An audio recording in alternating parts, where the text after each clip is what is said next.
రాజకీయ నాయకుడి లక్షణం అంటి పెట్టుకుని 20 ఏళ్ళు ఇక్కడ ఉండటం కాదు, ప్రజల మనసులో ఉండటం అని నేను మీ అందరికీ చెప్తున్నాను.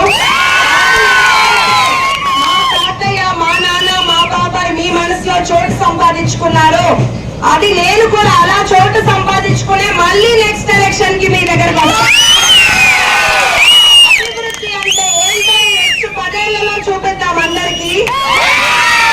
మీకు ఇక్కడ ఏవైతే సమస్యలు ఉన్నాయో, కాలువల సమస్య, వాటర్ ప్లాంట్, ఇంటింటికి కుళాయిలు, కొత్త కాలనీకి విద్యుత్ స్తంభాలు, ఇవన్నీ ఒక్కొక్కటిగా మన ప్రభుత్వం ఏర్పడ్డాక ప్రణాళిక ప్రకారం ఒక్కొక్కటి తీర్చుకుంటామన్నాము. సంక్షేమం, అభివృద్ధి రెండు కళ్ళైన చంద్రబాబు నాయుడు గారు ముఖ్యమంత్రి అయితే రాష్ట్రం ముందుకు వెళ్తుంది, అభివృద్ధి చెందుతుంది. ఆయన వచ్చాక సూపర్ 6 పథకాలు నేను ఒక్కసారి గుర్తు చేస్తున్నాను. 20 లక్షల